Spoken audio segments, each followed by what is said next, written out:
This is Fred Richani of the Sports Courier podcast, episode 1.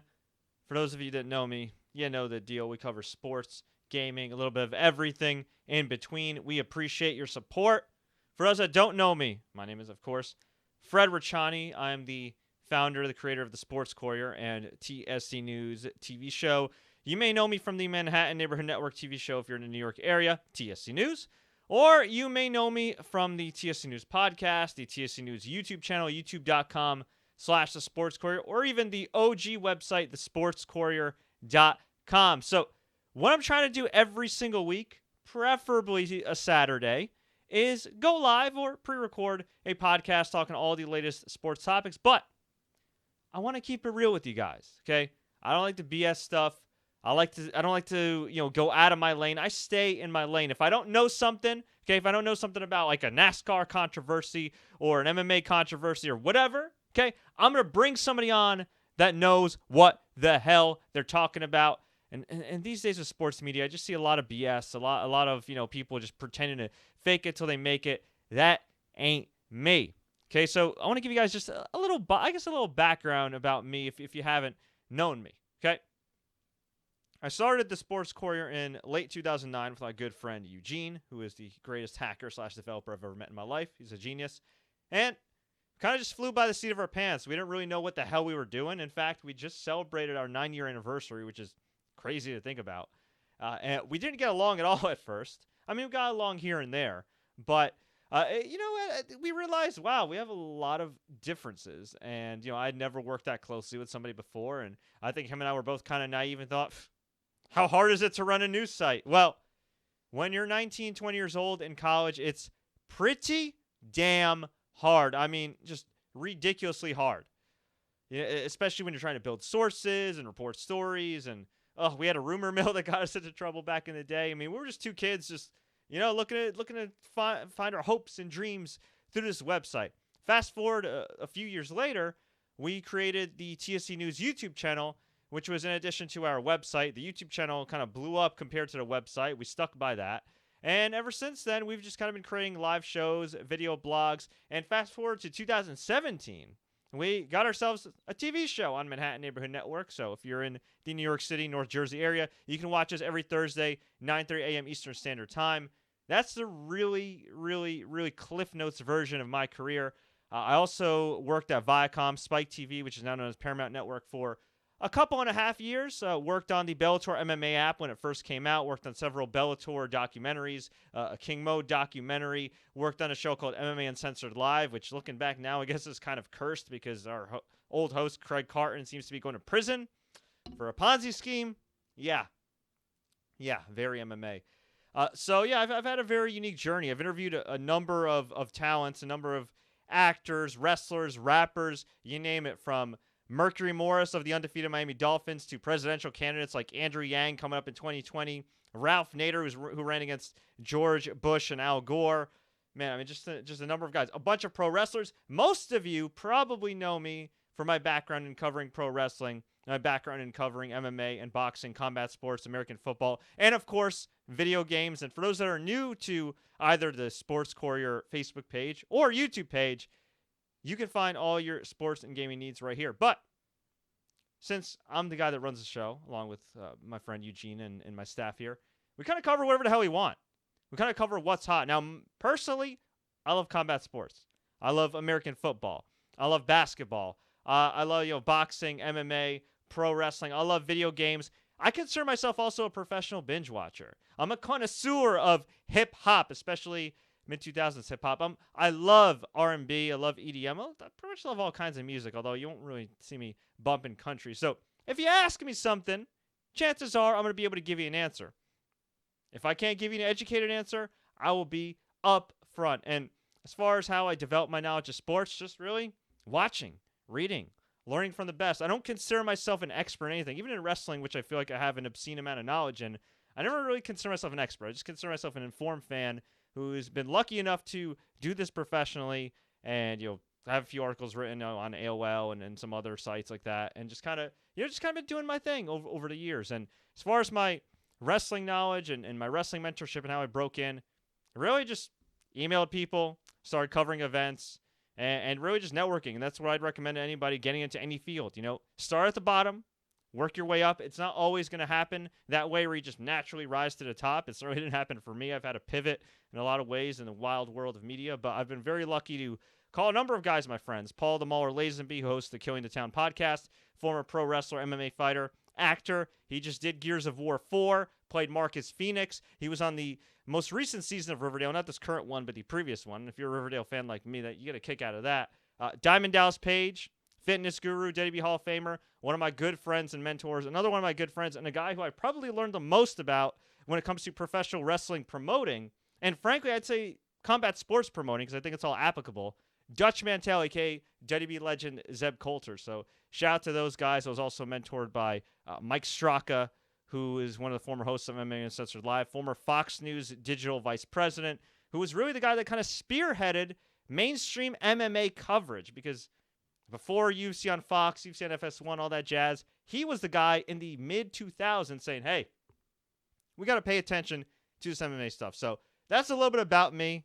Over the course of this show, you will learn more about me. Over the duration of this series, you'll learn more about me. So if you want to know about me, if you want to know what's going on, if you want to know my thoughts, please just drop me a line at Sports Courier on Twitter, at Fred Richani on Twitter. You hit me up on Instagram as well, at TSC News. Of course, this is broadcasting both on Facebook and on YouTube. So please feel free to leave your comments below. And for those that are listening after the fact, you can watch it on demand on our Facebook and YouTube pages and on SoundCloud.com/TSC News, Apple Podcasts. What else is there? Google Play. A little bit. We're on pretty much everything. The only thing I think we're not on is Spotify, but I'll work on that. Maybe I'll hit up my fellow Jersey brother, Joe Budden, and say, hey, man, pull some strings. Get us on Spotify. Now, let's get to what everybody is talking about right now. Kareem Hunt. Kareem Hunt, the Kansas City Chiefs running back. He was suspended indefinitely by the NFL on Friday. He was cut by the Kansas City Chiefs. And I'm seeing a whole lot of BS praise just thrown around. Oh, kudos to the NFL. They're not playing around. Kudos to the Chiefs for cutting one of their best players. Maybe their best player. Kudos, the Chiefs acted swiftly and showed that they have zero tolerance for domestic violence. Yeah, well, not exactly zero tolerance, because for those that don't know, there was a video that leaked yesterday via TMZ Sports where Kareem Hunt was shown pushing and kicking a woman while she was down. Now, for some context here, from what I've read, from past reports when this incident happened and, the allegations since then and all that jazz, from what I understand, she was a woman that allegedly was propositioned by Kareem Hunt and his friends to engage in some activities. She allegedly didn't want to, or maybe there was some type of disagreement in Kareem Hunt's hotel room in Las Vegas. He kicked her ass out. She banged the door. Again, some of this is alleged. Allegedly called Kareem Hunt and his friends the N-word. I believe this is a white woman too, so even worse. And I'm guessing alcohol was involved. Maybe a little hashish was involved. And Kareem Hunt just had to be restrained, going after his young woman. And he ended up just pushing a guy into her. It looked like she hit her head against the wall. She fell. And then after she was knocked down, right, he was so pissed off, he still went to kick her. Now, look, it's not the Ray Rice video. He didn't straight up knock her out. This ain't Joe Mixon, okay? We do got to separate these things. And look, if you're a black man, okay, or any human being, called a horrible word like that, like, yes, I understand you're going to be angry if he was allegedly called that.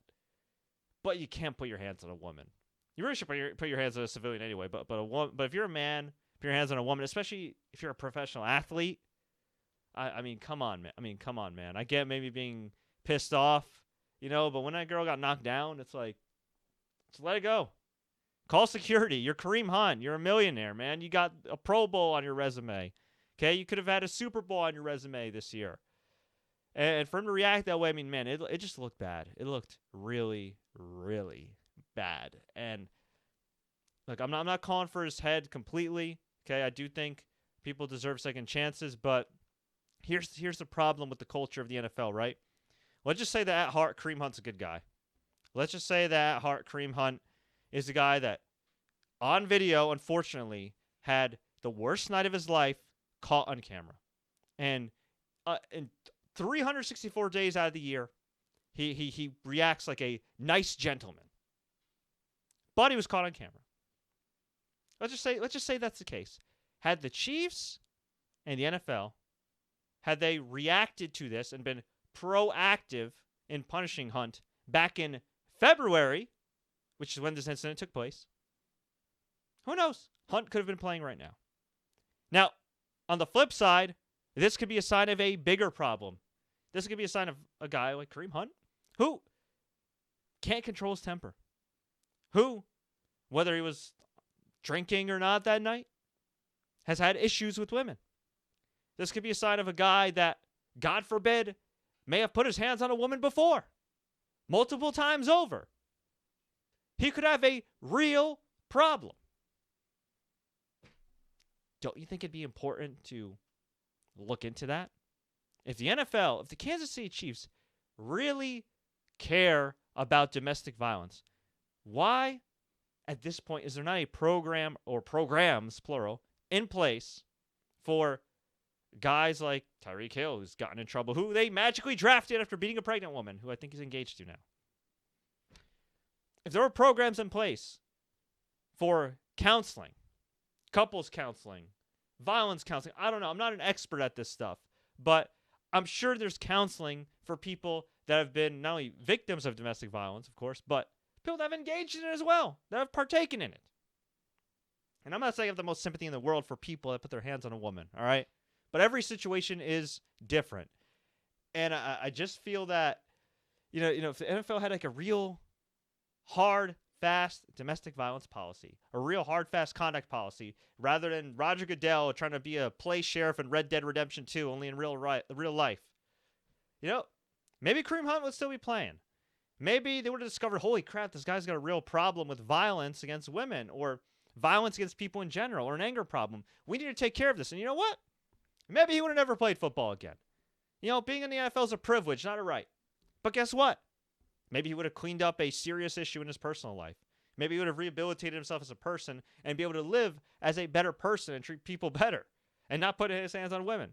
Again, it could also have just been one night out of the year in his life, caught on video at the worst possible time and the worst possible moment. We may know eventually, but either way, whichever it was, bad night or pattern or something worse, the reality is you can't figure out how to resolve these issues properly if people aren't held accountable. Okay? If people aren't held accountable. And I'm less likely to have some sympathy for a guy that puts his hands on a woman when the NFL has done its damnedest to keep out Eric Reed, who's now back in the league, although he's being randomly drug tested an obscene amount. And, of course, they've frozen out Colin Kaepernick despite the fact that he's peacefully protested police brutality and racism, which, of course, he's put his money where his mouth is, and the same can't always be said for a lot of these owners. So, look, does Kareem Hunt deserve a second chance? Time will tell. I think when you see some of the guys that are still playing the league right now, I mean, again, Tyreek Hill, Joe Mixon, who did a lot worse, not condoning what Hunt did. Yeah, I'm sure he does, but there are consequences. And if you hold people accountable from the beginning, from the start, rather than enabling them and brushing it under the rug, okay, guess what? Maybe you'll have a league where a lot of guys aren't getting arrested. Maybe you'll have a league where people actually learn their lesson. And look, there's always going to be people that are just scumbags and put their hands on women and partake in horrible activities and don't learn from one mistake, two mistakes, three mistakes, and they have a serious issue, and those people should be frozen out of the NFL. You can make the argument Reuben Foster shouldn't even be the damn NFL. Skin signed him. He's not going to play this year, but still, the fact is they signed him. They picked him up. They expect him to play eventually. It's ridiculous. It's ridiculous. You know, if you really cared about women, you'd be proactive, not reactive. Ugh. Anyway, if you guys want to hit me up, if you guys want to talk to me. Not only can you leave a comment below, but I should note you could also hit me up on Skype. The Sports Couriers, add me on Skype, the Sports Courier. Give me a call. I'm just actually posting a notification right now for everybody. Let them know that I am live right about now. So it looks like we are getting a call from one of my pals here, Allan Wu. So let's hit up Allan Wu right now and chat with him just a little bit, assuming we're not going to have any technical difficulties here. But yeah, I'm just fired up about this whole thing, and it's just it's ridiculous. You would think the NFL would have learned from the whole Ray Rice controversy. You would have thought they would have learned from the Ray Rice controversy, but they didn't. And instead, they go, "Oh my God!" So why am I pissed off that the Chiefs cut him now? I mean, I'm glad they cut him, but why am I pissed off they cut him now? I'll tell you why I'm pissed off. I'm pissed off because I don't buy for a second that the NFL and the Chiefs could have obtained the video, and I don't buy for a second that they did not see the video. But anyway, we got Allan Wu on the line. Allan, what's going on, brother? Allan, can you hear me? Cool. All right. Well, we try to get back to Allan will get back to us shortly, but he did have a point to make, and he said, and it's kind of a similar point I'm making right now, which is, Fred, what is going on with this whole deal with the NFL saying that they did not see the video? Now, okay, here's the thing. I think the NFL did it. I could buy the NFL not seeing the video. I can't buy the Chiefs not seeing the video. The NFL can dig up dirt on everybody and anybody, every draft pick on the planet Earth, but they can't get a video. They're a billion-dollar organization with governmental ties. It's ridiculous. All right, Allan, you're on the line. Let's try this again. Bro, are you here? Yo, Allan. Okay. Well, we'll have to get back to Allan anyway. So, just I'm very disappointed with the NFL. I'm very disappointed with everything that's going on here. And I just, when are they going to learn? When are they going to learn? Are they going to learn when they, frankly, probably lose their collusion case to Kaepernick as they employ guys like Nathan Peterman? Perhaps. I feel like a lot of stuff in sports has just been very, very depressing lately. So, but hey, the NFL season itself, from a football standpoint, has been very interesting. And while I don't really care all that much about the football aspect of this story, all things considered from a sports standpoint, it does make things a bit more interesting. All right. Somebody here is asking me to talk about the sorry state of WWE. Oh. Now, for those that know me, one of my specialties is, of course, WWE. Where to begin? Where to begin with WWE? First of all, I want to talk about some of the good things that are going on in WWE. From top to bottom, they have one hell of a roster. I mean, really, if you look at who they have on their roster, they got Finn Balor, Drew McIntyre, Seth Rollins, Dean Ambrose, all these guys. I mean, Bobby Lashley, Bayley, Ronda Rousey, Natalya. They have so many people on their roster right now that are super talented. But how are they using them? How are they using them? And I'm getting actually some messages right now asking me who I think is the most underrated, which I'll get to in a second. They are not using them that well. Right now, we live in a state of WWE where baby faces, good guys, are being booked so badly on the male and female side that they're actually cheered more as bad guys, as heels. It's kind of ridiculous if you really think about it. Daniel Bryan came back. A Rocky-like comeback. He was medically cleared to come back to wrestle. I mean, seriously, think about that. This guy was ruled out due to concussions, a brain injury. Okay, not some damaged neck, and that's a bad thing too. Not a bad knee, not a bad back, not anything like that. This dude, he had a concussion problem, and he was able, through medical research and technology and rehabilitation, to heal his brain, which is an amazing breakthrough if you really think about it, to come back. And they booked him so damn badly over the course of all these months. Feud with Big Cass, loses to Samoa Joe, loses to this guy, taps out to AJ Styles in the middle of the ring in the opening match on SmackDown. All this crap. Loses to the Bludgeon Brothers. All this crap. Loses to the Miz. All this crap. They butchered him to the point where people were just kind of apathetic to the guy that at one point was the biggest star in the company and probably by default the biggest star in the wrestling business. So what does he do? He turns heel. He's been great so far. He's getting a lot of reaction. He got a real positive reaction at Survivor Series despite being a heel.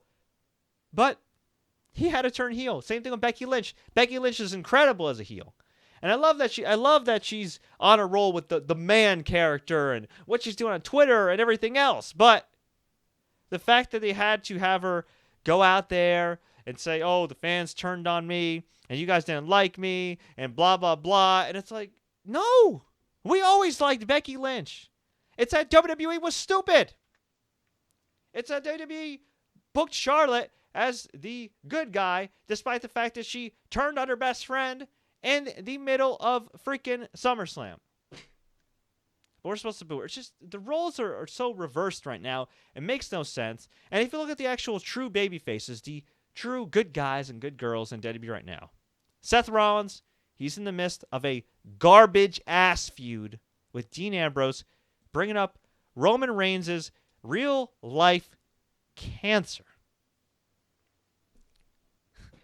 Like, I don't know what Roman Reigns' diagnosis is present day at this moment, but let me tell you something. This guy, I don't want to sound morbid, could be dead. He could die. Okay? Leukemia is nothing to F with. Yet, they're bringing it into the storyline. They're talking about how Roman Reigns deserves it and blah, blah, blah. And let me tell you something, man. I watch pro wrestling to suspend my disbelief. I watch pro wrestling, actually, much like professional football. I watch pro wrestling as an escape. To escape all this BS. To escape all this crap that's going on in the world and everything. But what happens? You have owners playing dirty-ass politics. And so okay, football, real sport, real people, things happen. Pro wrestling is predetermined, meaning the booker can, book it to make it how you want. So if you want fans to feel happy, if you want fans to enjoy the show, if you want fans to come out saying, hot damn, that was a great show, you can do that as a booker like Vince McMahon. Instead, every single week now. And by the way, I don't watch WWE main roster programming as much as I used to. I mean, I still watch it, but I'm not sitting 3 hours straight through Raw. I'm just keeping it real here. Perennially, easy for me to say. I just keep feeling more and more depressed watching Raw. SmackDown to a lesser extent, but Raw, it's almost like nothing matters. Charlotte Flair had an incredible beatdown of Ronda Rousey, and Ronda Rousey sold it so well at Survivor Series. Her chest was destroyed. She was bleeding from the mouth. The fans were booing her. I was like, damn. I mean, I'm not a fan of this booking at Survivor Series where SmackDown got swept. But, hey, I'll take the beatdown. That's cool. Charlotte Flair turns heel. Fast forward a day or two later, Ronda Rousey's fine. Ronda Rousey is perfectly fine. She's smiling. Now, she has some marks. She did bring up Charlotte briefly. But other than that, she's fine. And she even wrestled the next night. Focused on Nia Jax.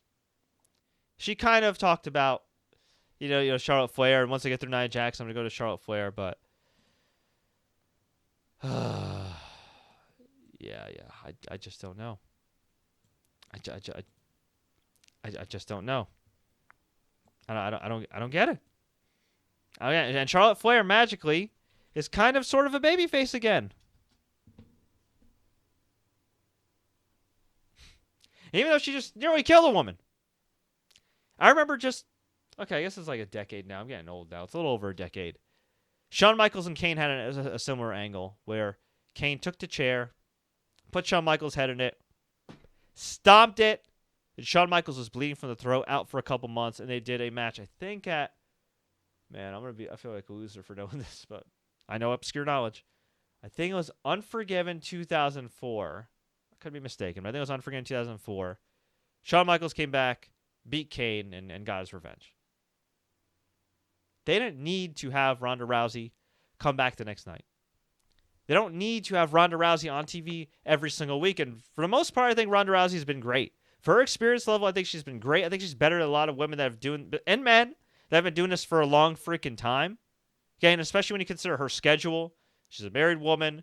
She's somebody that's looking to start a family down the road. She manages a farm.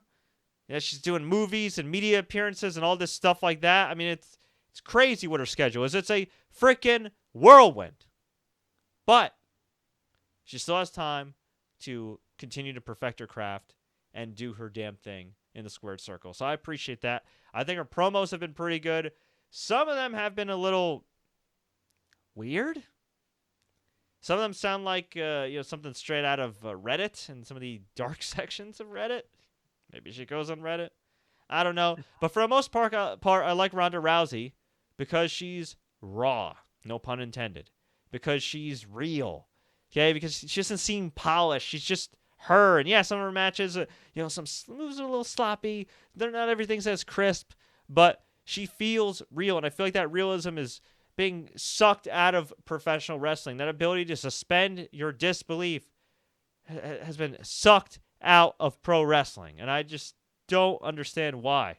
I really don't. And everything, and I got a few guys like Brian Alvarez have brought this up too. Everything in wrestling right now is about getting cheap heat. What's cheap heat? Getting booze, doing something for the sake of doing it, right? Like even more so than ever. So a few months back, Bayley turned on Sasha Banks. Crowd went nuts. Did we ever get a match between the two? No, they got put in anger management. Huh? Wait, what? And then they came back together. And then they fought again. Came back together. Fought again. Came back together. Fought again. And it may go down as the worst feud of 2018 other than maybe Bobby Lashley versus Sami Zayn. I just don't understand. Before Roman Reigns had to leave. Yeah, he finally won the title at SummerSlam, but he probably should have won it at WrestleMania. Hell, he should have won it 3 WrestleManias ago. But they wanted to keep dragging it out and dragging it out and dragging it out. Why? I don't know. Oh, well, the crowd tonight's going to boo him, so let's hold off on it, even though the crowd kept booing him. Braun Strowman. So many chances to crown this guy. And if he beats Baron Corbin at TLC, assuming Baron Corbin and Braun Strowman happens, because Braun Strowman just got elbow surgery in real life. Get well soon, Braun. If Braun Strowman beats Baron Corbin, he gets Brock Lesnar at Royal Rumble. I'm not looking forward to that match. Why? Because he's already lost multiple times to Brock Lesnar. Timing is everything. But for whatever reason, in 2018, going into 2019, they're incapable of booking babyfaces well. It's pathetic. Even the babyfaces they like Strowman and Roman Reigns, who are perceived to be their guys, they're not doing right by them. I remember last year, AJ Styles, Finn Balor had a great match at WWE TLC. A great match. One of my favorite matches in recent WWE history. And what happens? The next night on Raw, after Finn Balor beat AJ Styles, who, by the way, just a few weeks later would win the WWE title, what happened? Kane destroyed him. Hit 2 chokeslams, pinned him. 1, 2, 3. Why? Because Vince McMahon probably thought, God damn, we got to get over Kane. Well, what about Finn Balor the night before? That was last night. Who cares? What? Makes just Balor the night before. These things make. Whoa! I got a little. My bad. Had a little playback feedback there. Yeah, but these things make no sense. It just makes no sense at all. They just do it for the sake of doing it. I'm not saying anything, by the way, that other people haven't said. I'm just reiterating my personal frustration and why I've been so disinterested in WWE lately. It's just, let's just do this. Let's just turn this person heel. Turn that person heel. Let's just break up this tag team for no damn reason. Remember Titus Worldwide? You had Titus O'Neil. You have Apollo Crews. You have Dana Brooke. They were great together. They were great. They were fun. They had some backstage segments with the late, great Anthony Bourdain, all these basketball players, football players. Any celebs, essentially, that would come to WWE, at WWE shows, they would give them, like, a Titus Worldwide shirt. They would officially join Titus Worldwide, and Titus and Apollo and Dana would post pictures with them and all this stuff.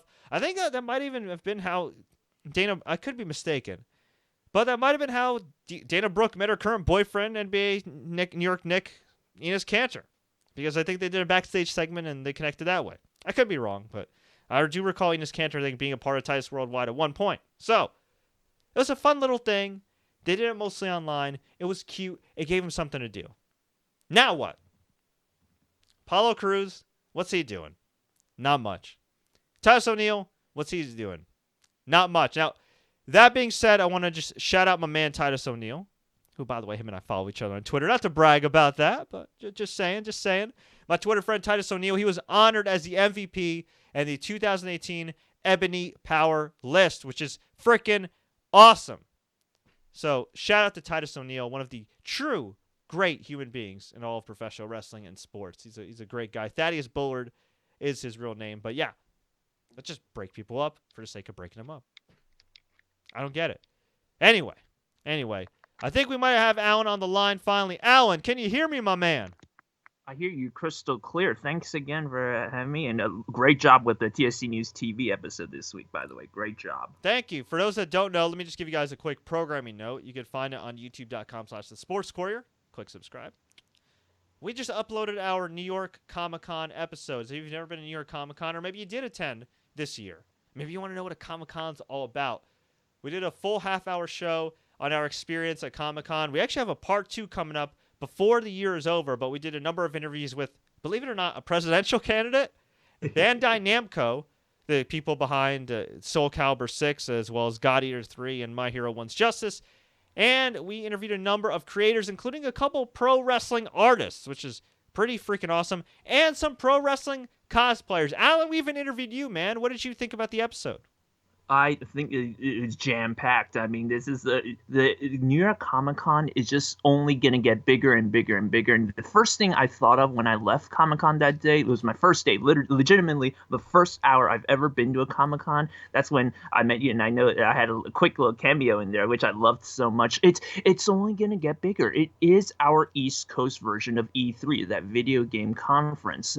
There are booths upstairs, downstairs. I think I did my best to go through the first floor of the show, and it's amazing, and the culture of it is only here to stay. The expo market is in demand. There's going to be one in Queens, WinterCon, at the Aqueduct Racetrack, or of course the Resorts World Casino. We talked a lot about the casino, so yeah, you definitely want everyone to look it up, and if you guys ever had the curiosity to check it out, you'll love it. Everything from video gaming to movies, pop culture, expos are in demand, Fred. Yeah, no, they certainly are. And wrestling, too. There were a number of wrestlers. You know what I was pissed off about? The Godfather, former Intercontinental Champion, WWE Hall of Famer, right. The Godfather was around, and I just could not find him. I wanted to interview him so badly, but I was going around. I couldn't see him. I saw a bunch of people take pictures with him. Sting was there. Sting was there. Christian was there, I think, at the headlock display. Yeah, the comic. Christian, Trish Stratus, Lita. Actually, yeah, Trish Stratus and Lita were there.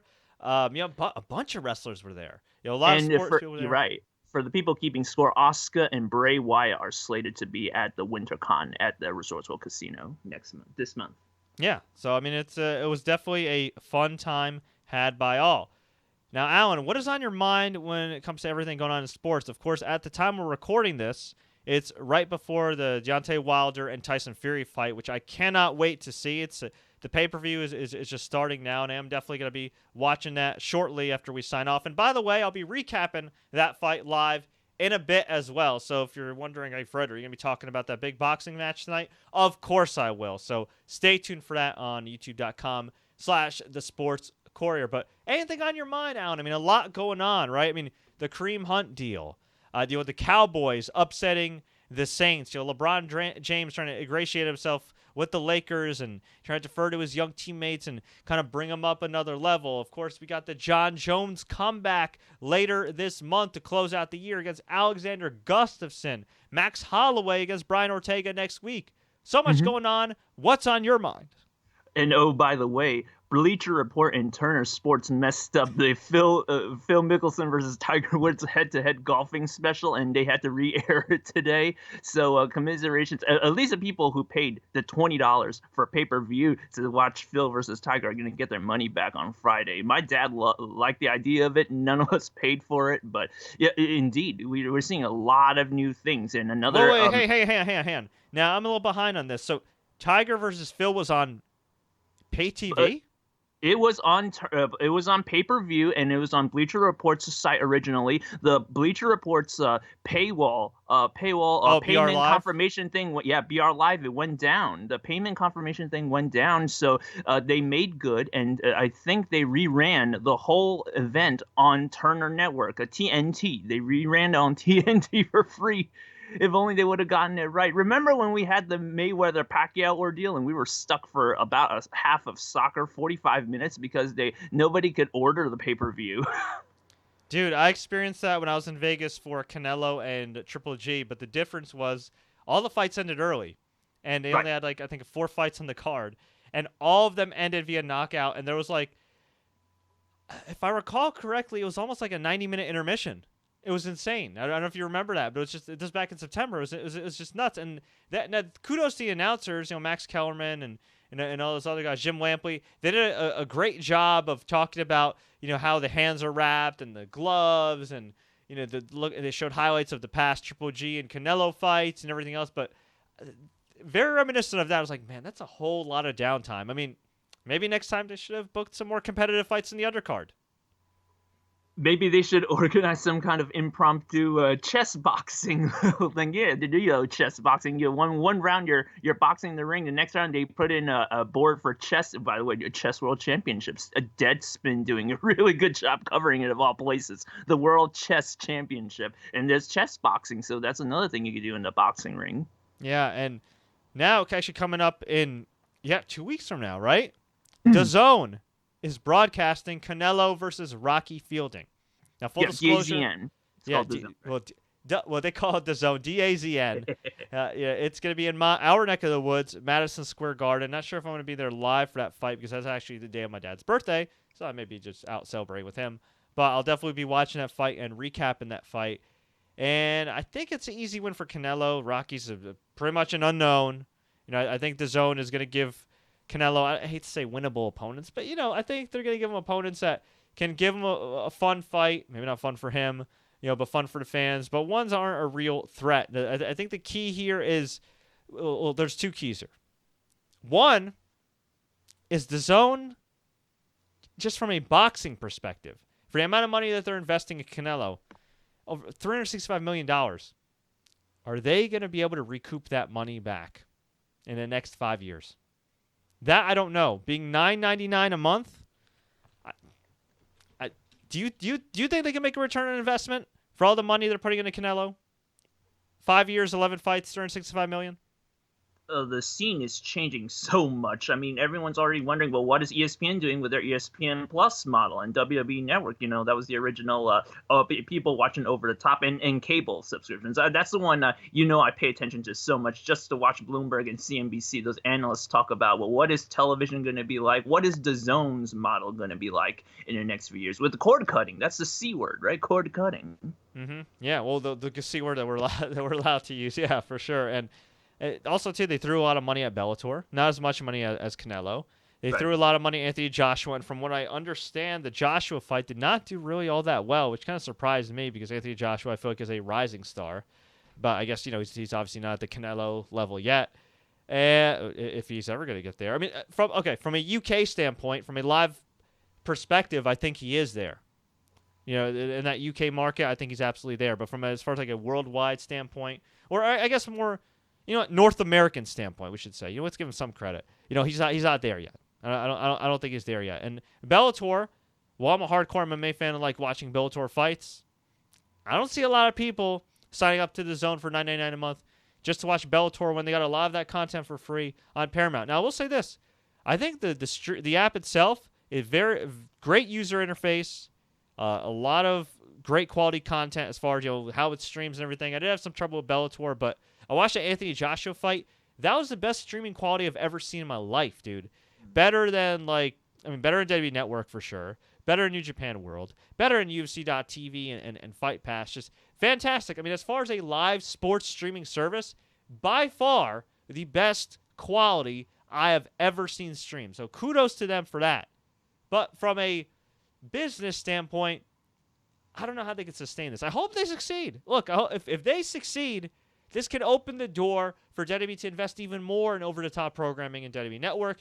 This could open the door for ESPN Plus to further open the floodgates with their programming. And they've invested a lot too, by the way, which you could talk about in a sec. It could open the door for Showtime to try something. I mean, you don't want too many services out there because it could oversaturate things to some extent. Way too many. Way too many. But yeah, and you can make the argument there's already way too many, but there is a market there, and if this benefits anybody, right? I think it benefits the athlete now. I think it really does, and to an extent, I think the consumer, especially if you are a cord cutter, if you don't want to sign up for $150 a month for files or $160 a month or whatever, guess what? You can get the Zone, you get Fight Pass, you get ESPN Plus, you can get whatever Hulu. Hulu just had a great deal too. I think it was like $10 for a year or something, some crazy wacky deal I signed up for for Black Friday, which now I'm a Hulu subscriber for a year. But there's just so many services. Now, granted, when you add them all up, you may get to the same price you were paying for cable anyway. But yep. I feel like it's a nice freedom of choice. I think you can make that argument to some extent for pro wrestling because now you have WWE Network, you have Global Wrestling Network with TNA or Impact, I should say. You have Ring of Honor's Honor Club, you have OTT in Ireland, you got Rev Pro, you have New Japan World. You got a little bit of everything, but I don't know. I guess I'm just curious. They're spending a lot of money here, and you have to think whether in TV or over the top, which by the way is like streaming networks like WWE. That's what OTT is, right? Over the top is. You have to think that at some point there's a ceiling, right? At some point there's a ceiling. I feel like we're gonna hit that ceiling, and yet the money keeps getting higher and higher. I mean, WWE got $2.5 billion for Raw and SmackDown, despite the sorry state of the main roster. It's freaking crazy. When do you think the ceiling is going to hit? Or we're going to hit the ceiling? Are we ever going to hit the ceiling? There's a blog, a nerdy television local news blog I like to follow called FTV Live that Scott Jones runs. And I think he had an article this week about retransmission fees. The big factor where over-the-top offering are benefiting is because, well, the cable company always wants to have to pay the television stations, the CBS, the ABC, the owned and operated NBC stations for the signal to put it onto cable. And I think this is a good little business 101 for everyone who's listening, who might not get to hear and read a lot about how the television rights are negotiated, let alone the rights to get everything onto your TV. It's going to go through a middleman. And I think the middleman, it's helping right now. I think they're already making a big difference. If there is an end if there is an end for something, it probably is a nearest term profitability, because Netflix shares aren't skyrocketing anymore. I mean, a lot of things are not skyrocketing in the stock market, but I feel like there's still a way to go. You're right. There is going to be a ceiling. There's no question. But at this standpoint, if your cable bill is not going down, it's not going to be. I have Altice. We're Optimum. This is James Dolan country. They're not going to make our stuff cheaper, Fred. Not by a long shot. And by the way, we still do not have Bay-In Sports on our platform. We got NFL Network. We don't get Bay-In. Yeah, which I actually like being sports a lot. I love their soccer coverage and everything. Excellent coverage. Yeah, yes. I'm not a soccer expert by any means, but I love watching the game every now and then, and I love to keep their highlights are great because ESPN, you get a very kind of like homogenized like highlights here and there, and I don't blame them. Soccer's not the number one sport that they cover and everything, but it's cool to watch. It's cool to watch on beIN. I mean, they have so many shows. If you love soccer, if you love football, okay, real football. They have so many shows dedicated to it, like The Extra. It's not even funny. It's great. Some excellent analysis. And if you're a wrestling fan, they have MLW Major League Wrestling, which is actually going to be airing a live special down the road for them, which I'll get that date in a second. I forgot off the top of my head. But every Friday night, MLW Fusion. You can watch. You get some pro wrestling there. I think they actually air Hard Knocks MMA out of Canada. So they got some really good niche sports there on top of course, the worldwide beautiful game, soccer. I wouldn't even say a lot of if you like tennis and bicycling cover, yeah, we're all in about tennis in my household. And exactly, it goes back to the whole discussion. If you cannot get that freedom of choice over with cable, like where we are right now, yeah, why not go to more of those over the top streaming? I'm naming it off the top of my head. You got ESPN Plus, you got WWE Network. If you want sports, if you just want to watch sports, if you're doing daily fantasy, hello, how many people are talking about their own fantasy football league or fantasy basketball league? All you're gonna need is the individual league sites. But it's definitely gonna be a very interesting question to watch. And now we're giving people a reason to watch Bloomberg TV or CNBC or Fox Business. What are they gonna say about Netflix? Primarily Netflix, I think, is going to be the biggest OTT player right now. Still. Yeah, and you know what? Netflix, to the best of my knowledge, has never aired anything live. So it's going to be interesting. If Netflix decides to get into the live programming game, that's... I mean, in a way, it kind of reminds me of Amazon, right? Amazon tries to monopolize everything and become bigger and bigger and bigger and bigger and bigger. And it started with books. Then they just did the free shipping. Then they did the fastest shipping. Now, of course, they have Whole Foods, and you get your groceries the same day and same day delivery, and they have video streaming and original series. And man, I'm just waiting for them to build a drone. I'm waiting for them to make those drones that put me out of a job. But good luck with that in New York City. You're not allowed to fly drones anywhere practically. Wait, are you really? I think there is a very strict little thing about drones. You got to clear airspace, and we're still freaked out about 9/11, Fred. So I've seen drones flying around next to my train line here in Brooklyn. So yeah, we're definitely into the new era. It's almost 2019. Sure, we're getting into there. So we'll see how it goes. If local news broadcasters are using those drones, then yeah. Keep your fingers crossed. Maybe some days maybe your pizza will be delivered by a drone someday. Wouldn't you like that? Yeah, no, for sure. And actually, the MLW Fusion Live special, Fusion is their weekly TV show, it's actually airing Friday night on the 14th, which is, I believe, the same night as Ring of Honor's Final Battle pay-per-view. So that's going to be an action-packed night if you're a wrestling fan. And I believe Bellator actually has a couple shows that weekend as well. Damn, this is a lot of stuff going on. December 14th, Major League Wrestling will make its first live broadcast in Miami, Florida on beIN Sports. beIN Sports, by the way, one of their offices is in Miami, Florida, so that'll be interesting. We have Roosh fighting Rich Swann. We have MJF versus Cota Brazil versus Desmond Xavier versus Andrew Everett versus Jason Cade. And then we have Dragon Lee versus DJZ, a.k.a. Zima Ion. So, man, that's a hell of a card there if you like independent wrestling. I really like what MLW is doing, very old school feel. And Bellator, they have the Salute the Troops show featuring Brent Primus versus Michael Chandler 2 for the Bellator World Lightweight title. For those that don't know, Brent Primus won this at Bellator MSG last year because Michael Chandler had some weird foot injury. It looked like I don't know, his foot bent the wrong way. It looked more gruesome than it was. He turned out to be okay, actually. But at the time, he couldn't continue, and by default, he lost the title because, unlike in pro wrestling, via injury, via disqualification, via referee's decision, sometimes you could lose the title. And Michael Chandler lost the title. They've been trying to make this fight forever. They're finally going to do it. No offense to Primus, but this guy's just been a complete unknown. So I hope for his sake he has a great performance, win or lose, because he's as anonymous as they come in MMA when it comes to the top champions out there, whereas Michael Chandler has consistently been one of the best in the lightweight division, so I'm excited for that. And then they have another event on December 15th, so they got Bellator on the 14th and the 15th. I mean, just action-packed. So December 15th, they have Machida versus Carvalho. Yes, Lyoto Machida is fighting now in Bellator. And they have McFarland versus Letourneau for the Flyweight Women's Championship. So, yeah, just an absolute ton going on, man. I mean, it's just insane. And then if you look at the rest of the UFC schedule here, December 8th, we have Brian Ortega versus Max Holloway for the Featherweight Championship, which should be an excellent fight. Brian Ortega hasn't lost a fight yet in his career. We have Valentina Shevchenko against Joanna Jędrzejczyk for the women's flyweight title.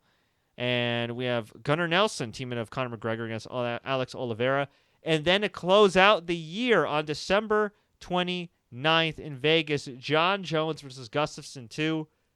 A rematch of one of the greatest UFC fights of all time, which John Jones narrowly won back in 2013. Chris Cyborg, the women's featherweight champion, defending her title against the women's bantamweight champion, Amanda Nunes, because we just have to have super fights every freaking month, I guess. And Carlos Condit versus Michael Chiesa. And we just recently had Chuck Liddell versus Tito Ortiz on Thanksgiving weekend. That was a sad deal. Tito Ortiz knocking out Chuck Liddell, who's damn near 50 years old. Shouldn't have been fighting. He's suspended indefinitely by the Athletic Commission of California, and this fight shouldn't have been sanctioned to begin with. It was just really sad. Tito Ortiz, I interviewed him before, cool guy, but he's just acting all happy. They finally beat his rival after 3 tries, but it's like, you're like 7, 8 years older, dude. What are you celebrating? You just gave a guy brain damage that already should have been fighting. I'm curious, what's your take on that Liddell Ortiz fight? Anything for the money. My take, it went everywhere. I know. I saw the match. I forgot it was even going down. And if it makes Deadspin, yeah, it don't get. You don't need much context. That was a brutal knockdown. Yeah, it was just terrible. I mean, that was one of the definitely the more depressing things that I've seen in combat sports in a while. All right, we actually had some more questions here. Thomas Goff says, I would like to see JCW on TV, but that would never happen. Does he mean Juggalo Championship Wrestling as in the Insane Clown Posse? Are they still around? I don't know if they're still around. I'm actually Googling them right now. I guess they're... It looks like they're still around. Okay, cool. I know that Dutch Mantel participated in one of their shows called The Gathering of the Juggalos, and he told me that the story about the infamous Dope Bridge, and it's exactly how it sounds, where... Apparently, there's a bridge where people get high on dope. So, I guess if you're into that stuff, not that I condone it, go to Gathering of the Juggalos. Okay, Matthew Lopez. Yeah, it's going to be an action-packed night on December 14th, same night as Final Battle, MLW Fusion, Bellator. And there's also the last 2 NJPW shows of the year before the Tokyo Dome show on January 4th. That is correct, man. And we got the January 4th show looking really good if you think about it. Chris Jericho versus Tetsuya Naito 2 for the IC title. Kenny Omega versus Hiroshi Tanahashi for the IWGP World title. And we have Kazuchika Okada taking on Switchblade Jay White, the new official leader, I guess, of the Bullet Club. And then we also have all the craziness going on after the fact. Because Alan, I'm sure you've been paying attention here. Dave Meltzer reported it on the Wrestling Observer newsletter. All Elite Wrestling. That has apparently been trademarked.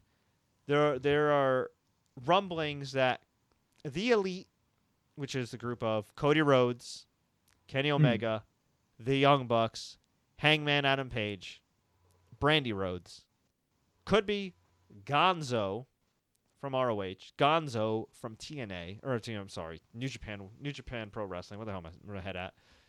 And they could be starting their own promotion with Tony Khan, who is the son of Mr. Khan, who owns the Jacksonville Jaguars. Now, talk about connections. Yeah, that's a good connection. Now, from what I understand, the younger Khan is a huge wrestling fan, and apparently knows his way around the business as far as he reads the Observer, he reads the news. Like, he's a quote-unquote smart fan, right? He's not just somebody that's like, oh, I want to do pro wrestling, and then just throws a bunch of money into it and then wonders where all that money went in the fire pit of pro wrestling. That being said, they need a TV deal. The last time I checked, the Khans don't own a network. I'm sure they have connections, but they're going to need a network. On top of that, it's great if you have Cody Rhodes. It's great if you have the Young Bucks. I think if you have these key guys, they could really pave the way for other people to do something here, to make something of themselves, to continue to have their careers in their driver's seat. Okay? Nobody's steering the wheel but them. That's what's amazing if you really think about it. They've worked their own angles on YouTube with their popular Being in the Elite show. They did their thing in New Japan Pro Wrestling with a whole lot of creative freedom. They've been able to do their thing for the most part in ROH with a ton of creative freedom, and kudos to ROH and New Japan for providing that for them. They've been able to do that in other promotions, and now they decided, or they may have decided, you know what? We could get big money from WWE. You know what? we can maybe still get some big money from New Japan and Ring of Honor. Or we could do this damn thing our damn selves. Here's the issue, though. Not everybody's under contract, but a whole lot of people are under contract. You got a bunch of people under contract with Impact Wrestling, although you never know. Impact may be lenient and say, hey, you can work for these guys. MLW, kudos to them and Court Bauer, have locked down a lot of guys and girls under contract. Ring of Honor, locked down a number of people under contract. WWE, locked down a number of people under contract. NXT UK, the news just came out via The Observer this week about how a number of the top guys and girls in NXT UK, such as Pete Dunne, the current UK champion, got raises and are now limited to work in only WWE-friendly promotions. And for the most part, unless otherwise stated, from what I understand, like say like Progress or some of these other WWE-approved places like ICW and whatnot, they can only partake in dark matches, as in non-televised matches. And of course, they can't wrestle, say, an ROH guy anymore. So you won't get, say, a Will Ospreay versus a Pete Dunne. You won't get a Zack Sabre Jr. versus a Pete Dunne. And it's very interesting. I'm happy for the UK guys and girls. Some of them can still work here and there, but clearly WWE is starting to restrict their UK talent from working other places because they want them for themselves and they want to conquer that market. On top of that, they signed Walter. Walter, the top star of WXW in Germany, one of the best pro wrestlers in the world. If you haven't watched him work, Google Walter Wrestling right now. He's the man. Fantastic big man. Incredible presence. Does not have the best body, but you know he's very similar to me. If I could kind of compare him to a North American wrestler in recent years. If you guys were lucky enough to see Samoa Joe at his peak, I mean his real peak, not when he was losing in 1 minute to Drew McIntyre Survivor Series, but like in TNA or even in ROH when he was champion, that's what I'd say. He's got that kind of mystique. They're just a badass. Well, he lives in Germany. He's going to stay living in Germany, according to The Observer. And one would think that NXT, WWE, might try to make a territory in Germany as well. So my point is, all these companies, New Japan Pro Wrestling, are all locking down guys and girls under contract. So who the hell's left after that? I'm sure there's still talent out there, okay, that maybe isn't under a guaranteed contract in one of these promotions that can join All Elite Wrestling. But at the end of the day, what are they going to do to separate themselves from these other promotions? And are they going to be able to get cooperation from these other promotions if they're trying to not poach some talent, but develop working relationships? That's the thing. And if WWE decides, hey, F these guys, we're not going to let this billionaire gain momentum on our billionaire Vince McMahon. We're going to try to sign everybody else. Is it even going to get off the ground? That, I don't know. I mean, on one hand, it's a great time to start this thing. You know, we talked about before, Allan, freedom of choice. Yep. All these different streaming services, a lot of money being thrown around. On the other hand, it is a crowded marketplace. And the elite will have an audience. But they're not getting any younger. They're doing great. But they can only take this ship so far by themselves, without a machine behind them, without a base of talent behind them. What are your assessment of these things?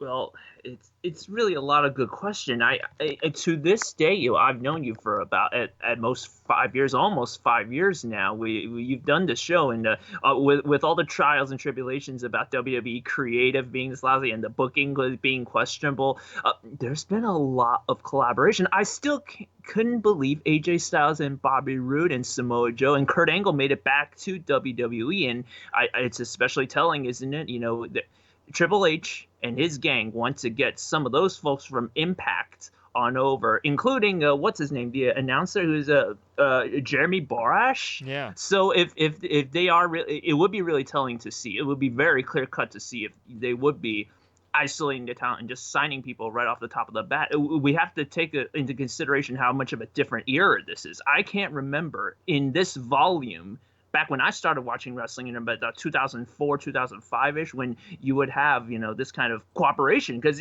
there's competition now but a lot of the vibes are for cooperation. Chris Jericho's coming back to WWE for the Greatest Royal Rumble. Then he's gone elsewhere. He had a fight with Kenny Omega. It's a crazy era of wrestling, and it just came out of nowhere. Literally came out of nowhere. Yeah, I agree. And I think wait, you started watching 0405. I don't know if you remember, dude. That was around the time when the Ring of Honor and TNA wrestling relationship dissolved because they couldn't get along. Ring of Honor wanted Roderick Strong and Austin Aries to wrestle, and I believe that the story goes they went to wrestle for Ring of Honor before an Impact taping, and I think they got stuck in a snowstorm or something, and they couldn't make it to Impact because they had gone up north to wrestle for Ring of Honor, and that was one of the catalysts that led Ring of Honor or TNA to saying, you know what, we're not going to do business with you guys anymore. I think eventually it had dissolved around like 2007 or so, but and they were working fine before, and I remember it being kind of a parody. Older independent wrestling fans may remember this. Back in the day when CM Punk was in TNA and ROH along with Raven, in ROH they were feuding. They had a great feud. One of the first great feuds in Ring of Honor was Raven versus CM Punk. And CM Punk would cut these epic promos that would be very reminiscent of the promos he'd cut in WWE. But in TNA, they were in a stable together. They were friends. So even back then, during the era of DVDs, when DVDs was still, I don't want to say kind of in its infancy, but, the market hadn't, it exploded, but, it was still getting bigger and bigger. It still had time before streaming came along. This is before YouTube and everything, but you still had the wrestling magazines, and you did have the internet with the wrestling sites at least. Like, you had a cursory knowledge of what was going on around the country, and it got ridiculous. Like, you had to really, like, I don't even want to say suspend your disbelief. You had to, like, turn off your brain. Like, literally, like, Raven and CM Punk, blood enemies in Ring of Honor. Raven and CM Punk, best of friends in TNA.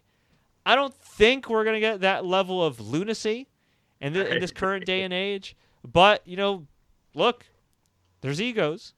I do give the Elite props. They're guys that do seem very selfless, right? Guys that are very giving.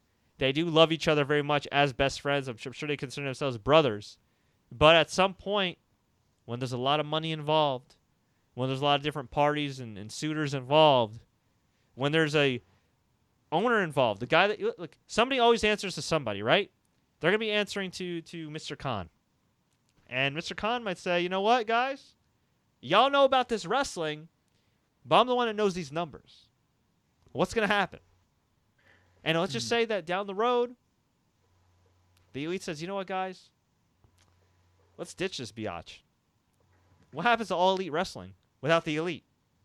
Like, what is the long-term viability of it? Like, how can you reinvent the wheel, right? Like, unless they plan on purchasing the National Wrestling Alliance rights from Billy Corgan, who bought the rights himself a couple years ago, and then they do a deal where they literally combine some of these smaller promotions that are out there. And Impact Wrestling at this point I'd consider kind of a small promotion or smaller promotion. Yeah. And absorb everything into like one like real wrestling league. Unless they do something like that, like what's going to separate? Other than the fact that you can see the Young Bucks and Cody Rhodes and Kenny Omega, which is already a great value proposition to an extent. How are you going to separate yourselves, right? Oh, yeah. And I think too that the big thing is not just how are you going to separate yourselves from being different from these other companies, right? Are you going to be able to use Kenny Omega, Cody Rhodes, the Young Bucks better than they could be utilized in New Japan Pro Wrestling or in WWE? Because just seeing them is cool, but if they have nobody to work with other than each other, that could get old real fast. It reminds me of the Monday Night War, watching that on the WWE Network. Yeah, I mean, they had something good going at WCW, but I think it was a combination of that and the ego. I think those are the first few questions that come to my mind if we're going to have this new kind of it's so weird that we might have to consider Khan as the new Ted Turner. We have to I don't know what to think about that. Yeah, it is pretty crazy. So I know we're starting to wind down here. We got the Wilder and Fury fight coming up, which we're definitely going to check out. But yeah, it's going to be interesting to see, man. And some quick hits here real quick, and I'm sure you have a couple things maybe you want to get off your chest before we go. PCO, Pierre-Carl Ouellet, has signed with Ring of Honor, age 50. This is a dude that was a former WWF Tag Team Champion with Jacques Rougeau back in the day. He wrestled in WCW as well, and he had a recent resurgence on the independent scene. I mean, this guy has like a Frankenstein character now. He looks great. For any younger fans, I'm not gonna say he was an obscure mid-carder back in the day, but he was just like a mid-carder, good worker back in the day, but just never really ascended to the main event level or anything like that. At least when I was aware of him, and yeah, he's become kind of a cult favorite on the independent scene, similar to the likes of like David Arquette, wrestling at 47 years old, among other guys. And yeah, he's signed with Ring of Honor, so good for him. He looks like he's getting paid. Brody King, one of the rising stars of the independent scene, he has signed with Ring of Honor as well. He to me looks like a combination of like a Luke Harper, who wrestled as Brody Lee, and Killian Dane, who wrestled as Big Damo. So if you like those guys, he's pretty freaking good. He's competed in PWG, MLW, AAW, a number of other promotions. So I'm excited to see what he can do in Ring of Honor. And from what I understand, too, according to WWE, NXT TakeOver New York, which is taking place during WrestleMania weekend, will be held on Friday, April 5th, 2019, and the WWE Hall of Fame ceremony will be on April 6th, which is the Saturday, 2019. So that's going to be interesting. I don't think I'm going to go to WrestleMania. I'm not going to lie. I'm not trying to sound bougie here, but if I can't get press passes, I don't think I'm going to go, just because I had a really bad experience. Not a bad experience, but an inconvenient experience. My last WrestleMania outdoors in New Jersey, WrestleMania 29. I had an obstructed view. It was not fun. Now, kudos to WWE back then. They did comp me for a couple events after that, but it was not fun watching WrestleMania with half the ring blocked off due to one of those stupid pillars that they have to put outside. I was not a fan of that. So I'd rather not risk that. I mean, unless I could get some great seats like for a cheap price, but I don't think it's going to happen. If anything, I'll probably go to TakeOver, and if you guys want to run into me and see me in my neck of the woods, I'll probably be at a number of wrestling events, because let's face it, there's going to be at least, I don't even know, there's got to be like 50, 60 wrestling events, or maybe that's just conservative, that week, between autograph signings and WrestleCon and everything else. I mean, maybe I'm overestimating. I don't know. There's going to be so much wrestling going on. It's going to be bananas. Maybe I am overestimating. I don't know. It's insane.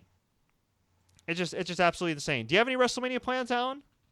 Oh, I'm going to have to be in the same boat as well. I don't look forward to looking at those pictures of Secaucus Junction, everyone waiting for that one train to the MetLife Stadium Meadowlands to go to WrestleMania, which was the same thing for the Super Bowl several years ago.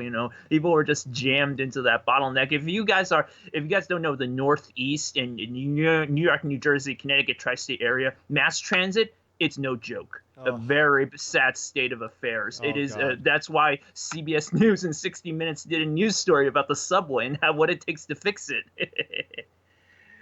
Oh my goodness! And the XFL's coming into play, and to talk about the Khan versus Vince McMahon. Vince McMahon's going to be wielding his army. He already has a few teams going up, apparently in St. Louis and Seattle. Always good to see choice. It goes back to everything. The whole overarching theme is, how much freedom of choice do you have? How thin can you spread people with gambling in their love of football? Right now, we just took a call from our buddy Scott Anderson. Scott, are you on the line, man? I don't know. Am I? You are on the line. You're on the line. My frequent co-host here, Scott Anderson. He messaged me. He said, "Bro, you went live without me." And I said, "Dude, I kind of did this on the fly." And I said, "Come on." And he goes, "I'm shaving," and I thought that was going to be the end of our conversation for the night. But I'm happy he's doing it. Wait, hold on. No, I said, "Bro, you did this on a Saturday night, man." Actually, I said "man" to myself. But I shaved, I showered, I look good now. I'm just not going to go on video because not that good looking. So. No lies were told there. Scott, what's on your mind, buddy? Not too much. I just I feel left out of the conversation. That's all. I feel like we have to give the people what they want. Yeah. So I had to call in. Yeah, that's true. That's true. So what? It's not true. I appreciate you gotta have him. Great to hear you again, Scott, and your kids. You too, Alan. It's been a while. No, I only have a couple minutes because once my daughter hears me, she's gonna come running down the steps, and that'll be that. Well, yeah. We were talking about how many WrestleMania events are probably going to be taking place in our neck of the woods in New York and New Jersey. So I'm just going to count at least some of the events that took place during WrestleMania weekend this year. Okay, so I'm just gonna count. I'm not gonna name them because it's gonna go crazy. Okay. Well, this includes autograph sessions too. 1, 2, 3, 4, 5, 6, 7, 8, 9, 10, 11, 12, 13, 14, 15, 16, 17, 18, 19, 20, 21, 22, 23, 24, 25, 26, 27, 28. Are you including 29? unofficial wrestlers' parties, like bar hangouts? The one where the TNA Knockouts hosted a party and when their organizer was lazy with that deposit? I don't know about that, but like, was it 30, 31, 32, because your number is going to 33, be at 34, least half. Yeah, 30, 35, 36, 37, 30. Okay, about 4, give or take about 40. Now I said I said like 60, so that was maybe I overdid it there. But that's 40 that you can count as well. So let's keep that in mind. Yeah, I mean, Scott, are you planning on making your way out here, man? We got to hang out. No. We're long overdue. It is way long overdue, but no, I don't plan on making any trips up to New York City to do anything. I can't deal with that, dude. Yeah, no. If there was more in Jersey, I'd probably consider it, but not in New York. Yeah, I mean, it's gonna be too much. Yeah, some people might be listening to this right now that don't live in our area and are probably like, well, why wouldn't you go to WrestleMania? Why wouldn't you do this? Why don't you do that? I mean, I cannot stress this enough as somebody that commutes almost every day to New York City. Traffic is a pain in the ass. New Jersey Transit is not fun. Thank God, knock on wood, most days it's pretty good.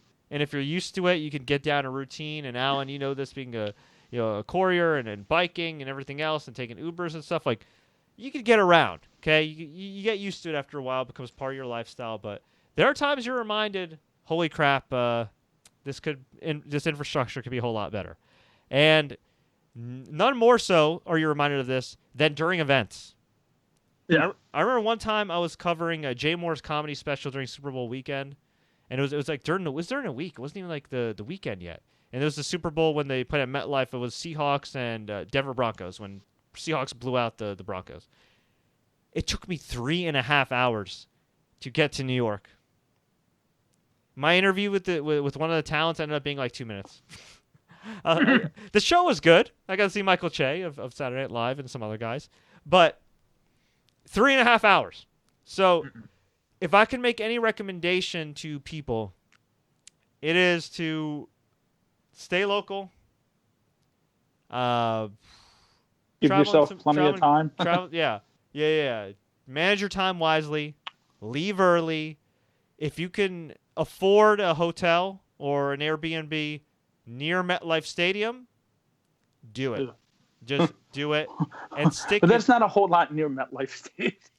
Well, yeah, I mean they have like the Meadowlands Hotel, but I think that's where the wrestlers are probably going to stay at, and everything. I'm trying to think like where NXT Takeover is taking place. Oh, it's taking place at Barclays. That's right. Crap. Yeah, everything's at Barclays, and they inverted the dates. Which I wonder David why they Schneider, did that. shout out to him. Actually asked me what are my thoughts on that. I kind of like the Hall of Fame on Friday, dude, because people are staying up late and stuff, and I don't know. I'd rather like have the talent stay up late on a Friday, chill out on Saturday, and then compete at WrestleMania on Sunday. Yeah, but they're doing it for the Ring of Honor New Japan show at the Garden. That's Saturday night as well, isn't it? Oh yeah. So wait, they're going. They're not going head to head. They're not going head to head. Okay. Wow. Yeah. So. Man, Vince McMahon's going to be pissed off like a mofo, or probably is pissed off like a mofo that he felt the need to do that. And he's going to be throwing big money at some of these talents. I mean, he's already reportedly signing ACH, and he signed Walter. I mean, a lot of top talent. He has too many talents already. Yeah. Yeah, but, if you want to get into that conversation, there's too many talents and not enough time. I mean, if you look at TakeOver that they just had, which was great, look at all the talent they didn't have on the show. And I heard you talking earlier about some stuff and, I don't know. I think at the moment there's too much to go around. I know the last set of UK tapings they did for NXT, there was like Deonna Purrazzo was there and all, which is great. But I think they're going to spread themselves a little too thin with talent. I think they're going to oversaturate themselves. I think in the long run it could be an issue. I also think they don't care. That's the bad thing. No, they don't care.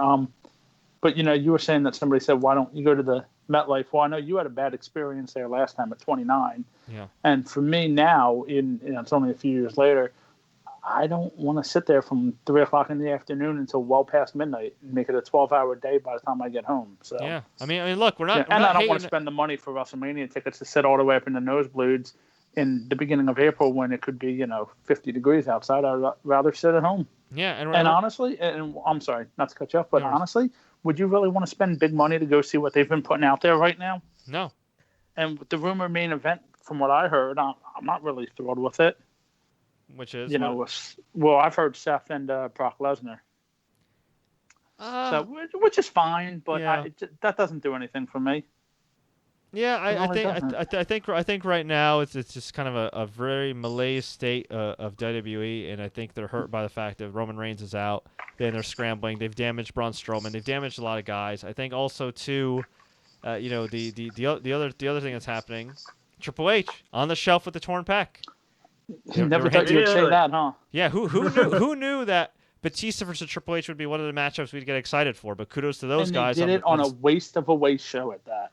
Yeah, SmackDown 1000, they teased that the freaking match, and the confrontation was great. I mean, I on the surface level, I was like, man, Batista and Triple H, like, that's gonna suck. And then, kudos to them, man. I mean, especially Batista being the underrated performer he is, getting people excited. And then Triple H wrestles The Undertaker and Kane in Saudi Arabia, tears his damn pec, and we may not have that match. And if we do have that match, who knows how good it's gonna be.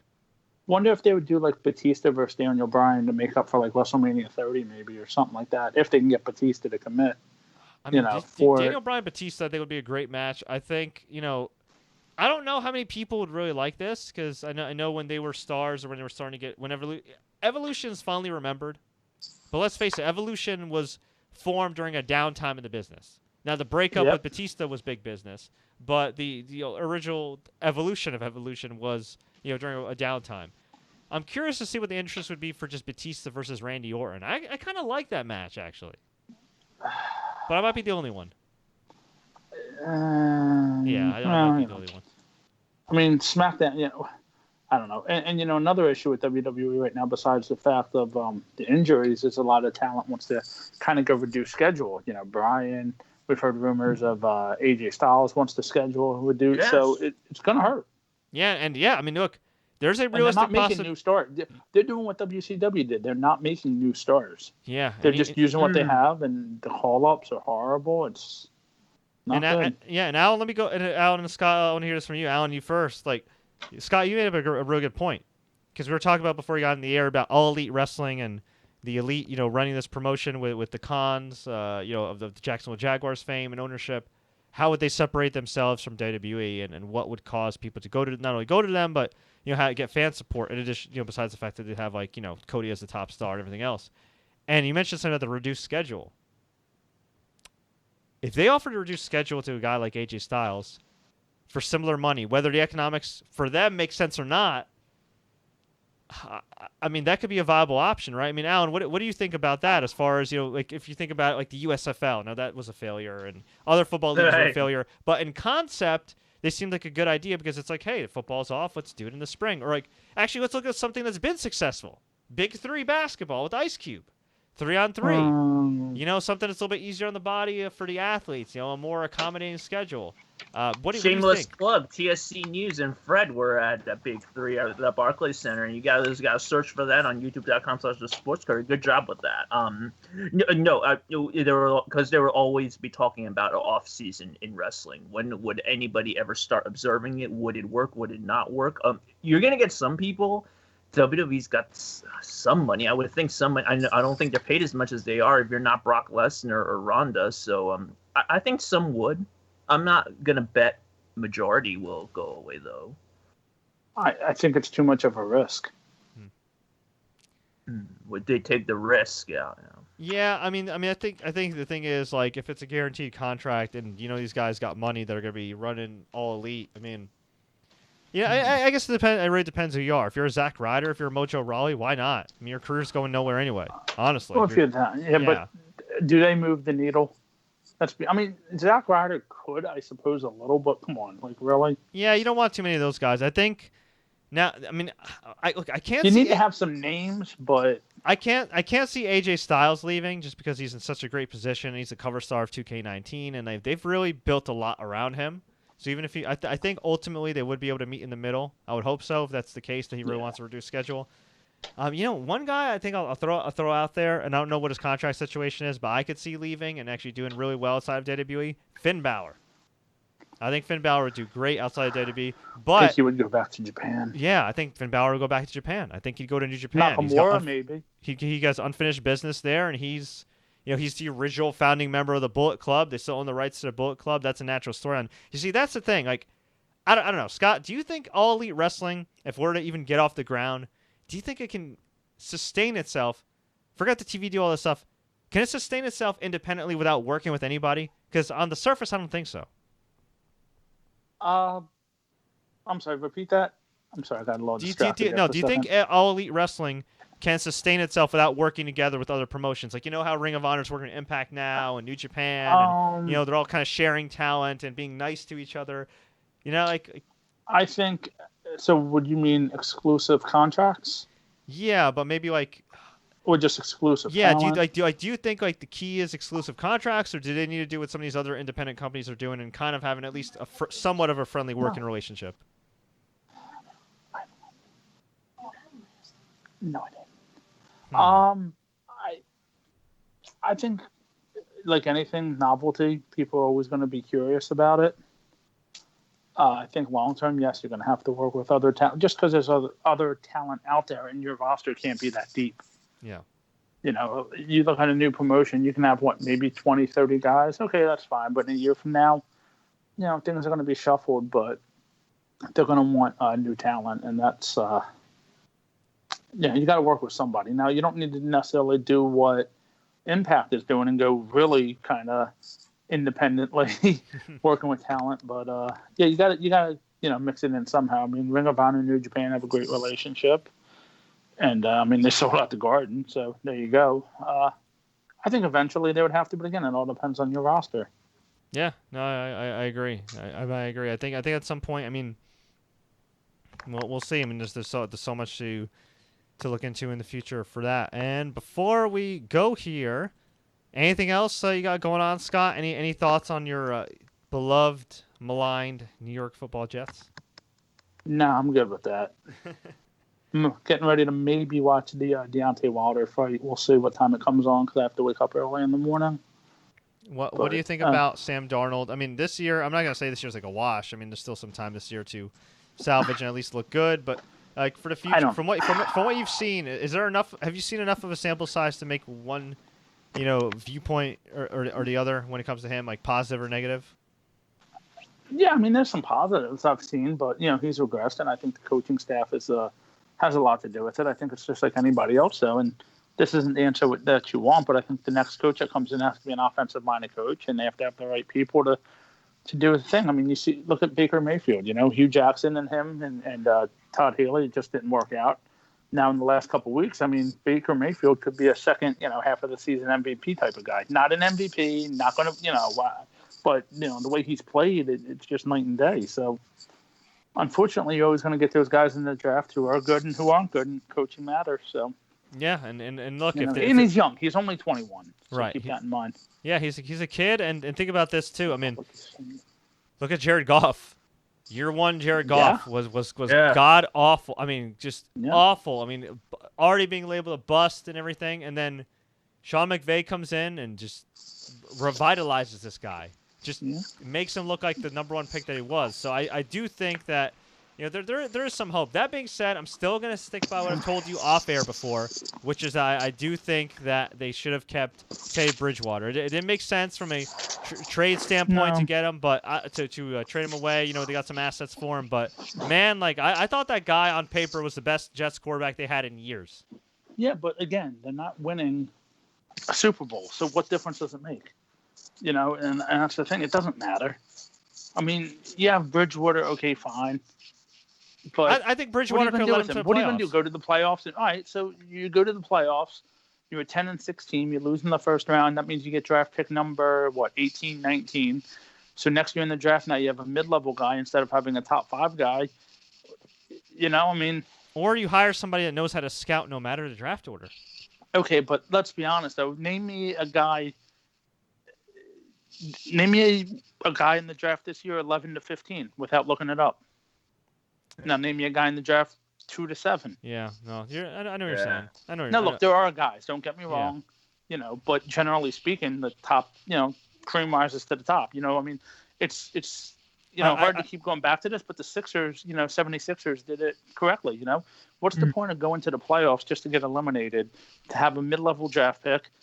No, you have to lose to win. Well, I mean, you do have fans and you do have paying customers, and I think it'd be nice if you gave the paying customers at least somewhat of a good product. I mean, just like the Giants, they're not tanking, but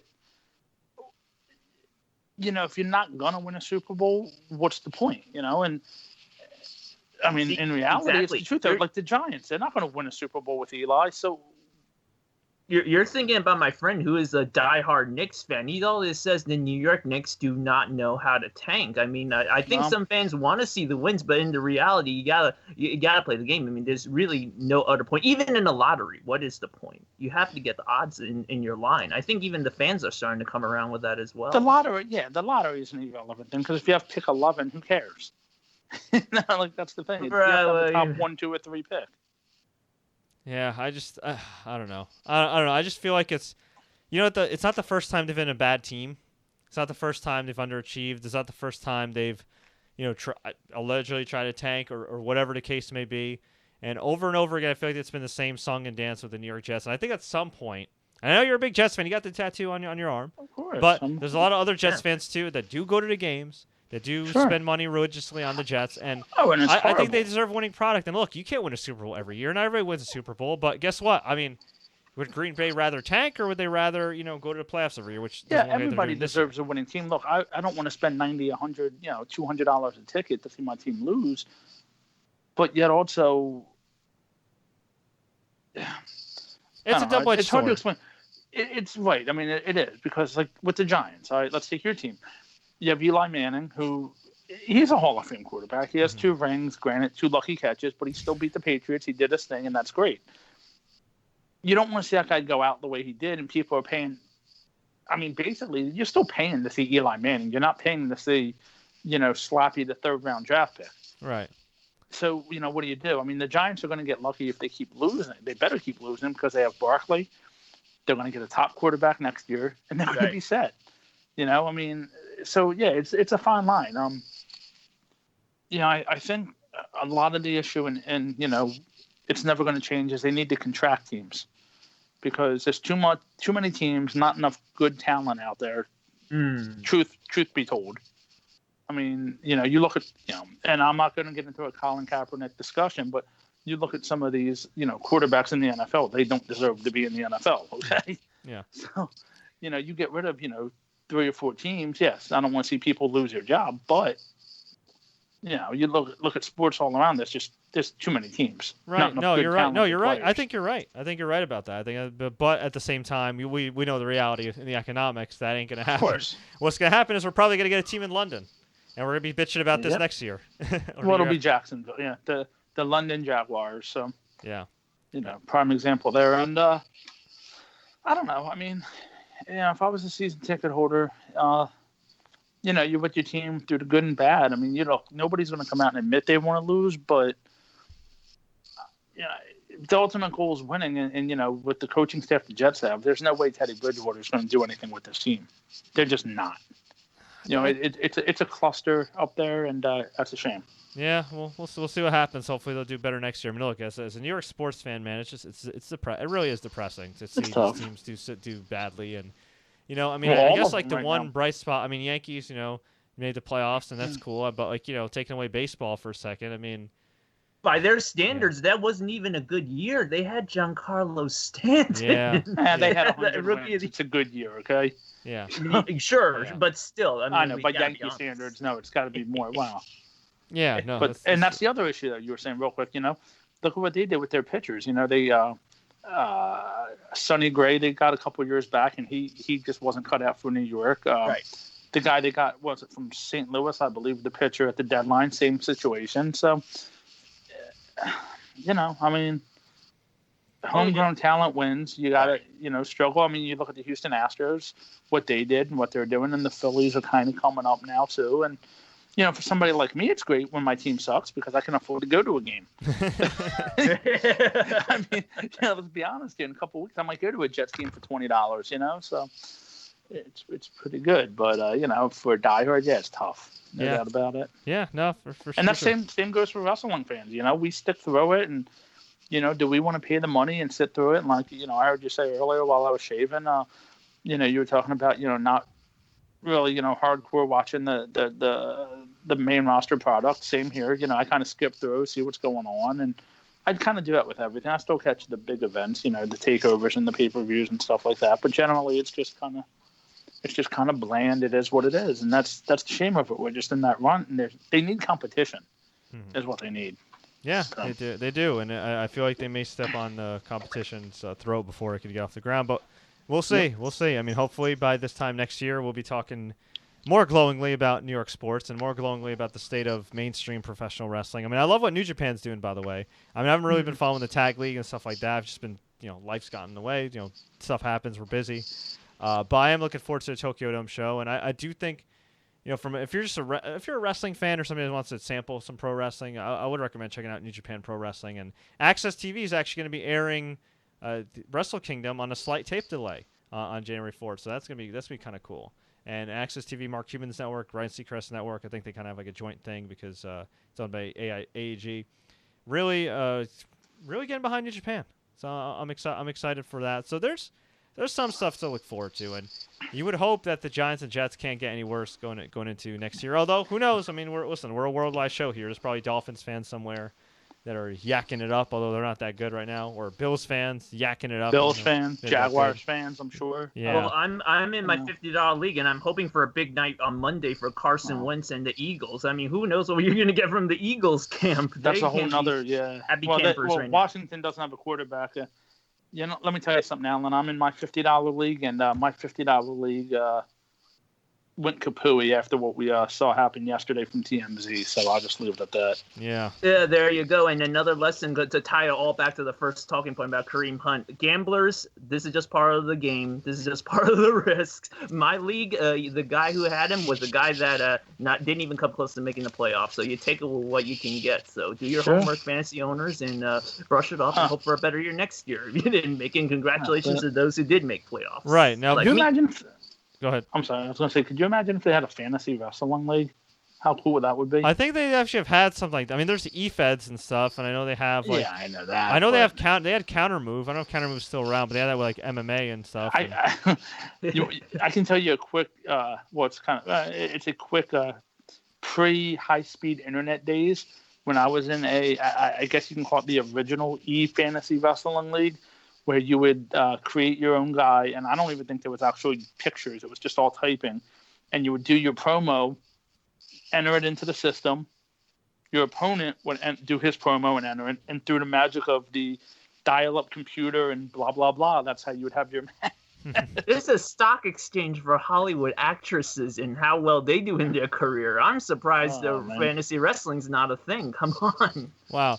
All right, well, before we go, a couple quick hits here, because we're going to be covering the Wilder and Fury fight after it happens, so stay tuned for that on youtube.com/thesportscourier. But a couple things. Robinson Cano has been traded, along with Edwin Diaz, from the Mariners to the New York Mets. This is official? Yeah, via John Heyman. Just got the news alert right now. I don't think any relation to Paul Heyman. Yeah, Mets acquire 8-time All-Star second baseman Robinson Cano and star closer Edwin Diaz in a blockbuster trade with Mariners pending physicals per John Heyman. Right, pending physicals. But I had a friend who is the same guy who loves the Knicks. He's going to be really upset about the deal because the Mets are the one with leverage, and they still wind up throwing their prospects in the deal. There is talk that Noah Syndergaard might get traded before the season starts to somewhere else. Yeah, that's. I don't think Mets fans are going to like that one. And then The hot stove is getting very hot. This is why they call it the hot stove. Everyone get a table and turn on the MLB network and see what else is going to go on this year. Yeah. This might not be the last move. And lastly, we'll end on a pro wrestling note since we got a lot of pro wrestling fans. The current WWE TLC card is as follows: Dean Ambrose versus Seth Rollins, which is based on two guys feuding over cancer insults and promos of Dean Ambrose literally getting a vaccine shot in the ass on live TV. AJ Styles versus Daniel Bryan for a WWE title, which should be a great match. Nia Jax versus Ronda Rousey, which I think will actually be pretty great because they had an awesome match at Money in the Bank. So barring any shenanigans, I think this will actually be pretty good, even though I don't like the fact that Nia Jax broke Becky Lynch's face. And Becky Lynch versus Charlotte Flair versus Asuka in the first ever women's TLC match. And I don't know. Which kind of makes no sense, but I understand why they're doing it. Yeah, Asuka will probably take the fall, or I guess to take the brunt of the damage. I think she's going to win. Really? Yep. Well, I think they're doing it to get the belt off Becky because I don't think she's healthy enough to go. And this is a good way to do it without her losing. So wait, a good way to get to take the title off Becky when she's not healthy and recovering from a concussion is to put her in a tables, ladders, and chairs match. Yes, because what you can do is you can have her do the a quick spot, get taken out of the match, and be done with it. True, I guess you could do that. Yeah. Asuka wins, so Charlotte can go fight Ronda at the Rumble, and then Becky can win the Rumble and go on. And real quick, also, that's something you were mentioning a little while ago with, Ronda coming back on Raw perfectly healthy after taking a chair to the throat. Becky Lynch got her face broke, got a concussion, and 2 weeks later she makes her triumphant return. Why don't prolong these things? Like, there's no build. It's silly. It's because they do things just for the sake of doing them, and they're like, Yep. oh crap! And you know what it does? It takes you out of the show. It takes you out of the show. It takes you out of that suspension of disbelief. And again, not I know you don't want to yuck it up, but Becky looked perfectly fine. Put a little bruise on her face. Make it look at least like something's going on. Yeah, true. And then you have Nia Jax not knocking people out, which is another thing I don't understand. But yeah. whatever. By the way, we also have a few other matches. So we also have the Bar taking on the New Day, taking on the Usos in a triple threat tag team match. Why is this not a TLC match? Well, that's probably a pre-show match, but there's only one TLC match as well, isn't there? Yeah, so, the women's, which is just weird. Like, why would this should be the TLC match? I would think. It really should. Baron Corbin versus Braun Strowman if that happens. If Baron Corbin wins, he gets a shot at Brock Lesnar. I could see Bray Wyatt coming out for that. Finn Balor versus Drew McIntyre, a match I would have been excited about 2 years ago, but not now with the way Finn Balor's not been protected. But it should still be a pretty decent affair. Elias versus Bobby Lashley. I have zero interest in this, especially with the reversal of roles here. Elias is the babyface, Bobby Lashley is a heel. I like Elias, and look, I'm not trying to be that guy because I like the guy. Whenever I make a critique about like the entertainment value somebody provides as a wrestler, it's not a personal attack here. I'm sure he's a nice guy, but Scott, you know this, okay? I've said this from the beginning. And I remember back in January, I asked Bruce Pritchard when I interviewed him of something to wrestle. I said, hey, man, who's your next big star in WWE? He said Strowman, and he said Elias, and he thinks Elias could be great. And I was very shocked. My jaw dropped. But I said, okay, I'll give him a chance. Fast forward, like nearly 12 months later, God bless Elias. He's great on the mic. He's got a fantastic physique, great look. But when the bell rings, to me, at the moment, there's just not much there. No, you're right. He doesn't wrestle much either right now, so there's no practice. Yeah. But, there's not. But, a lot of these guys, there doesn't have to be. You want to go back 30 years and look at the top guy back then, there was not much there either. Now, he could go, but not like, I don't know. Something's missing, though, even like psychologically with Elias, like in the ring. Like something just like disappears. I don't know. To me, if this guy can develop some, I'm not a wrestler. I don't want to say better wrestling ability, but just if he can just step it up in the ring somehow, some way. I know he's been doing this for a long time, but if he could if something can click for him in this next year, this guy could be the top guy. But if he's just gonna, and he's in a good spot right now, but he could be a huge star if just he's remotely at a higher level than he is now. Because right now it's just kind of meh. And don't get me started on boring ass Baron Corbin. Jeez, dedicating like 2 hours of time to him. It wasn't a shame that Finn Balor has become the TV jobber that who gets over. Yeah. Because he's not beating Drew McIntyre. Let's just call it what it is. Yeah. No, he's not. He's not, and it just sucks. He's become the new Dolph Ziggler. Go figure. Yeah, who would have thought? Who would have thought that a couple years ago, right? It's true. Yeah. So there's that, and I think that's pretty much all we got for this time around. Scott, Allen, anything else before we go and watch this Wilder Fury fight? Yeah, I'll give you one quick thing. I don't know if you mentioned it, but from Ring of Honor, they have officially signed Brody King. Yep, I mentioned that. Star. I didn't. I'm sorry if you mentioned. Yeah, no that. worries. What are your thoughts on that? I don't know anything about him. I'm not gonna lie to you. I've seen some of his matches. He's pretty good. He's got a unique style.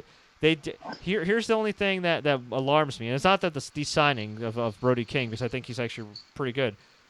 It's the fact that Ring of Honor, should they lose the Elite, right? Mm-hmm. Who have they built to take their place? Yeah, there's nobody. They have young. You know how many ROH guys we've had on our show. Yep. A lot of guys that when you get them like in real life, they're actually really cool guys. Like Will Ferrara. I knew nothing about Will Ferrara in the years I watched him in ROH. Nothing. And then I put him on, and he's great. He's a really likable guy, personable dude. You know, funny, insightful. They don't have that translate at all in TV for him. And then I've had Leon St. Giovanni, one of my closest friends. And Shaheem Ali, coast to coast. They just had a great tour of Germany, which is awesome. I'm happy they got to do that tour of Germany for 2 months. But they've been in Ring of Honor for years.